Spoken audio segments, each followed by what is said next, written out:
Tonight on NewsWatch 12 at 6, we're continuing to track the collapse of a local high school gym roof, what engineers discussed as next steps with the school's rebuild. And Ashland parks are still closed after last week's winter weather, but are bracing for another storm. Yeah, winter weather returns tonight. I'll have the latest on this next storm system and what travel impacts we can expect into our Thursday coming up. Live, local, late breaking.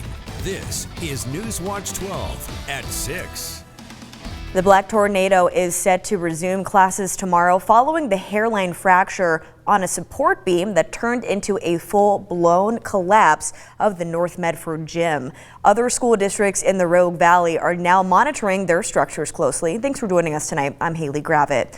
NewsWatch 12's Rocky Walker was there when the collapse happened and has been following the story for the past 24 hours for us. Rocky, you spoke with the district about where they're at now and what's next for them. What can you tell us? Well, Haley, like you said, I was here during that collapse, and it was a pretty hectic scene yesterday. While today, they're a lot more calm, and they're really getting down to the bottom of it. School is out of session today, but it will be coming back tomorrow. As for an update, here, take a look.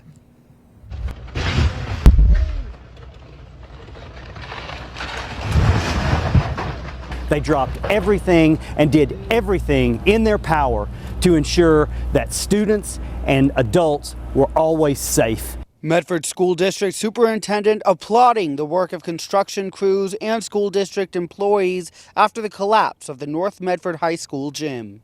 The area surrounding the gym still considered to be a hazard, with the school fencing off the area to keep students and the public away from a zone they say is still unstable.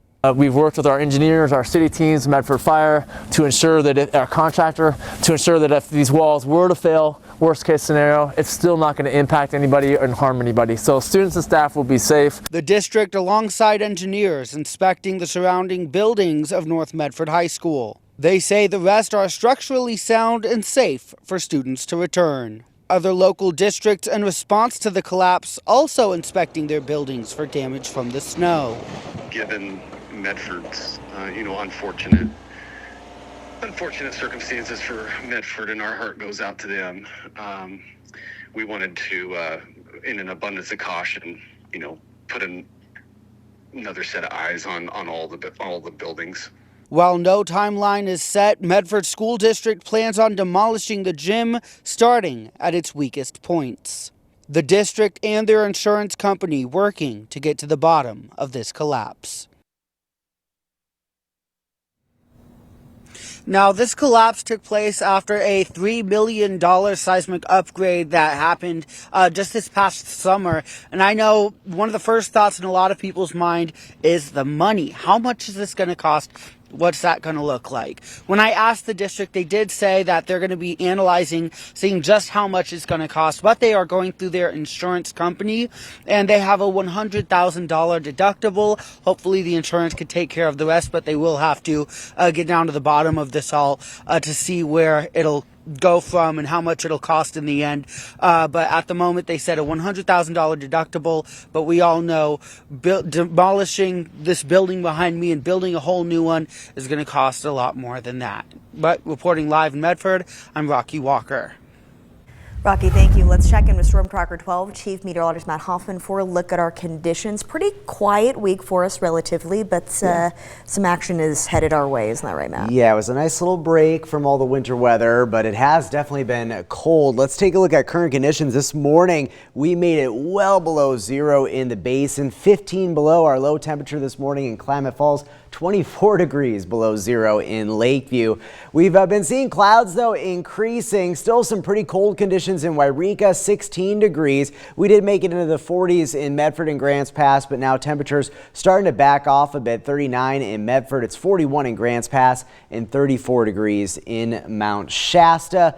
only 3 degrees right now in Klamath Falls, 2 in Lakeview. We could see readings dip below 0, but later tonight we will start to see those temperatures rising across much of the region. But as this system comes in, snow levels tonight getting as low as 1,500 feet west of the Cascades before they start rising into tomorrow morning. We do have a lot of clouds that are increasing around the region, maybe a few raindrops here, but the main batch of precipitation still well to the south and west, but this will start to move in late this evening, and we expect widespread precipitation late tonight. We could get down to around freezing in Medford and Grants Pass. There's that potential as that precipitation moves in. We could see a little bit of snow. Best bet for that will be above 1,500 feet, but those snow levels do climb as we head into the morning hours of tomorrow. There are a slew of winter storm warnings and winter weather advisories in place as we head into your Thursday. Coming up in a bit, I'll break down how much snow we can expect with this storm, details on snow levels through the day tomorrow, and what the weekend looks to hold for Southern Oregon and Northern California. That's coming up in just a bit. Haley. Matt, thank you. And the recent winter weather continues to impact Ashland, with parks still closed due to the damage from last week's storms. Strong winds are expected tonight, and city crews are bracing for possible additional damage to trees and infrastructure. Samantha Cadera shares how the city is preparing. I'm here at Hunter Park in Ashland, one of the many public parks that is closed due to the severe weather that we saw last week. And you can see the damage behind me. I'm going to step out of the way so you can see it. You can see those broken branches all across the park. And with severe winter weather and wind expected tonight, more damage is very possible. The winter storm left a trail of damage through Ashland, with downed trees, snow-heavy branches, and icy conditions making parks unsafe for visitors. Several parks remain closed as city crews work on cleanup. We have other parks that have been damaged as well. We have more trees here, so we definitely have more trees down. And we haven't even got into the watershed yet, and with our trail system, it's just too much snow, but it's not going to be pretty up there. City parks are gradually reopening, but several remain closed for safety reasons. With wind gusts expected to hit 45 miles per hour tonight, officials are warned that more trees and branches could fall, making cleanup a continuous challenge. We're starting to see a little bit of runoff issues, so the melting snow is also causing a few issues, but we've been able to deal with most of it so far, but people are definitely getting a little bit tired at this point. With winter weather still in the forecast, city officials are urging the public to stay away from parks and trails that might still have falling debris or icy patches. And speaking with my staff and people who have been here for a long time, this is unique. Usually we don't get this amount of snow. Branches are kind of like our muscles. If they get worked out and they get used to it, then they can handle that snow in other areas. With those wind gusts expected to reach up to 45 miles per hour, more damage to Ashland's parks and public spaces is a real possibility, and city officials are urging residents to stay safe and avoid parks with falling debris. Reporting in Ashland, I'm Samantha Cadera. And with the winter weather approaching tonight, the Siskiyou County Sheriff's Office is gathering volunteers to help with snow removal. While it is the responsibility of the city and county road departments to clear public roads, the Sheriff's Office says they are not permitted to plow private driveways. To find out how you can volunteer, you can head to our website, kdrv.com. And new at 6 tonight, the Siskiyou County Sheriff's Office is reopening an unsolved homicide case from 1991. They're asking for the public's help. This comes just a week after the Sheriff's Office launched their website for unsolved cases. The cold case unit says that they have found multiple persons of interest in the death of 77-year-old May Alma Melching. Melching was found shot dead in her Klamath River home on March 28th in 1991.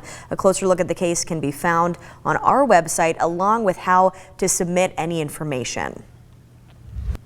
In an update tonight, a couple from Oregon accused of impersonating firefighters pleaded not guilty in court Tuesday. Prosecutors say they wore fake firefighting gear while trying to enter a wildfire evacuation zone in Los Angeles County. The LA County District Attorney's Office say the couple rode up in a fire engine that did not look legitimate. They claimed they were from a Oregon fire department, but that agency they claimed to be does not exist. They both face misdemeanor charges of fraudulent impersonating of a specific fire personnel.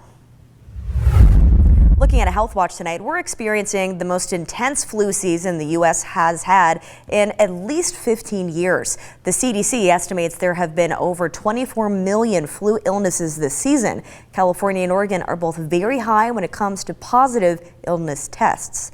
Jackson and Josephine County have had over 300 positive influenza A cases as of February 8th. The 31% positivity rate is the highest in the state. Over 1,000 people tested positive in Oregon. During the first week of February, those positive cases have increased from 0% in 2021 all the way up to 23% in 2025.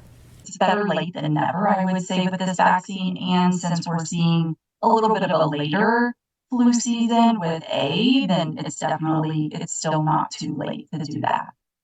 Jackson County Public Health says if you have flu symptoms such as a fever, cough, sore throat, or other flu symptoms, talk to your doctor before visiting the hospital emergency room. People at higher risk of severe illness from influenza include people over the age of 65, children, pregnant women, and those with chronic medical conditions for weak immune systems.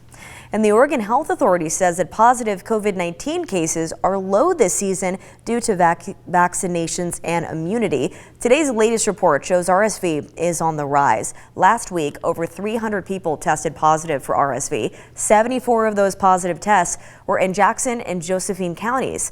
OHA says over 277 people have been hospitalized within the Portland area due to RSV.